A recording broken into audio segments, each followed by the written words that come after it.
वहीं कांग्रेस प्रदेश अध्यक्ष उदयभान से हरियाणा न्यूज ने खास बातचीत की है।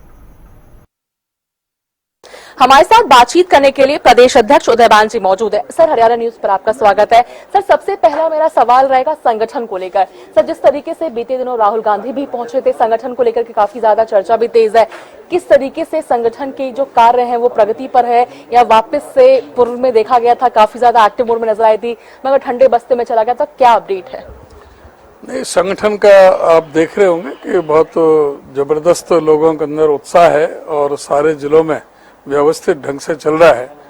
और संगठन को कितना गंभीरता से लिया है वो इसी बात से ये सीधा परिलक्षित होता है कि स्वयं हमारे लीडर ऑफ अपोजिशन जो शीर्ष नेता हैं श्री राहुल गांधी खुद आए हमारे पीसीसी मुख्यालय में और उन्होंने संबोधित किया सभी एआईसीसी के ऑब्जर्वर्स को, पीसीसी के ऑब्जर्वर्स को, और उनके दिशा निर्देश के अनुसार सभी जिलों में जा रहे हैं, लोगों से चर्चा कर रहे हैं, बात कर रहे हैं, वो अपना बना करके देंगे पैनल और उसके बाद में फैसला होगा।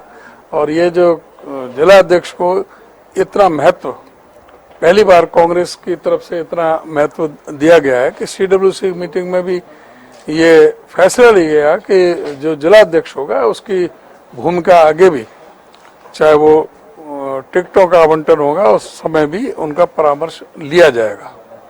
सर, भारतीय जनता पार्टी के 11 साल अमृत काल जिस तरीके से कहा जा रहा है, हमने देखा मुख्यमंत्री नायब सिंह सैनी के द्वारा भी प्रेस कॉन्फ्रेंसेस की गई, उपलब्धियां गिनवाई गई है। किस तरीके से मोदी सरकार के 11 साल को आप देखते हैं? मोदी सरकार की बात कर रहे हैं पहले या हरियाणा सरकार की बात कर रहे हैं? मतलब मोदी सरकार का है चाहे हरियाणा सरकार का, पूरी तरह से दोनों डबल इंजन की सरकार पूरी तरह से विफल साबित हुई है, हर मोर्चे पर विफल साबित हुई है। अभी आप देख रहे हैं कि क्या विदेश नीति का हाल हुआ है, किस तरह से गृह मंत्रालय का जो हाल हुआ है, कोई जिम्मेदारी नहीं है किसी की। कोई भी यहाँ पर जहाँ 2-2, 2,500 हजार लोग बैठे हैं वहाँ पर 200-300 किलोमीटर चल के टेररिस्ट आ जाते हैं और वहाँ पर कोई पुलिस का आदमी नहीं है, कोई भी सिक्योरिटी का कोई आदमी नहीं है, जो सिक्योरिटी लीग पर कोई जवाब देने के लिए तैयार नहीं है, किसी की कोई रिस्पॉन्सिबिलिटी नहीं है। और वो टेररिस्ट कहाँ गए, कहाँ धरती में समा गए, आसमान में चले गए, कहाँ गए, कोई किसकी क्या जिम्मेदारी है। तो ये पूरी तरह से इनका गृह मंत्रालय पूरी तरह से विफल रहा है, इनका पूरी तरह से डिप्लोमेटिक फ्रंट पर ये आज एक भी देश भारत के साथ नहीं खड़ा है। ये जो डंकापति का जो डंका बज रहा था वो सब जगह डंका पिट गया है। अब कहीं भी कोई भी देश में आप देखो कि चाहे G7 हो, चाहे G20 हो, चाहे एशियाड का हो, कॉमनवेल्थ के हों, चाहे सार्क के हों, चाहे ब्रिक्स के हों, कहीं भी किसी भी तरफ से भारत को समर्थन नहीं मिला इस ऑपरेशन सिंदूर के उसमें।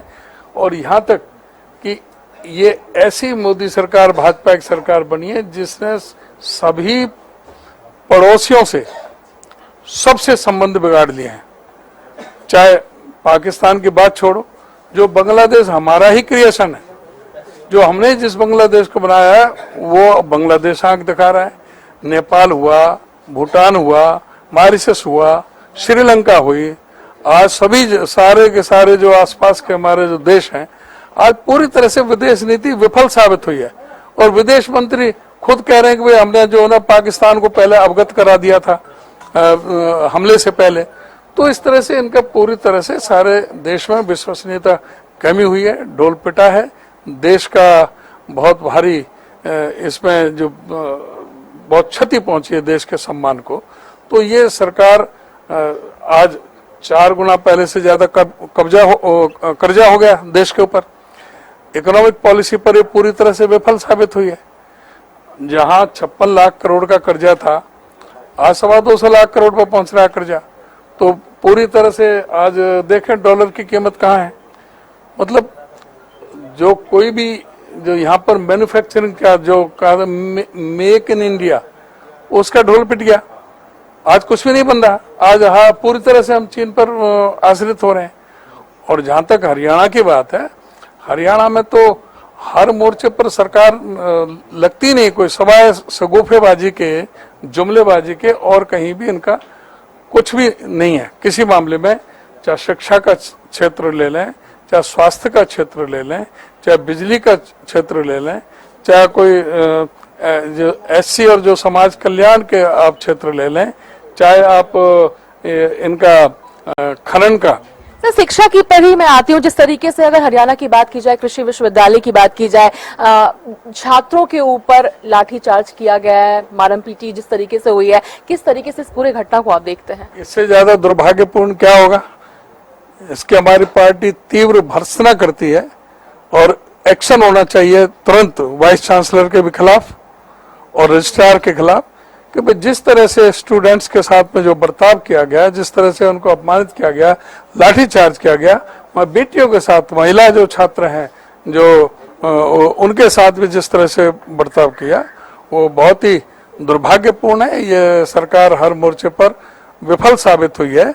आप बताएं कि भाई जहाँ 70% का था कि पहले कि भाई उनको स्कॉलरशिप मिलता था, वो इन्होंने 75% कर दिया, और जो 70% से ऊपर थे उनको स्टाइपेंड मिलता था, वो करके सिर्फ 25% लोग को देंगे।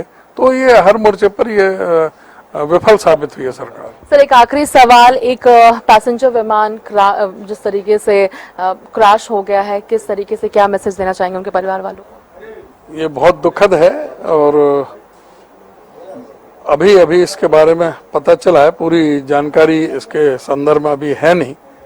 हम तो परमपिता परमेश्वर से यही प्रार्थना करते हैं कि सभी सुरक्षित रहें और उनके परिवारजनों को जो भी है उनको हमारी सहानुभूति है, लेकिन जब पूरी रिपोर्ट आएगी तभी हम कुछ इसमें आगे टिप्पणी कर सकते हैं। बहुत बहुत धन्यवाद। हमसे बातचीत करेंगे तो हम सुन रहे थे प्रदेश अध्यक्ष उदयभान जी को तमाम मुद्दों को लेकर एक्सक्लूसिवली हरियाणा न्यूज से बात की है। दिल्ली से कैमरा पर्सन मनीष के साथ अपराजिता।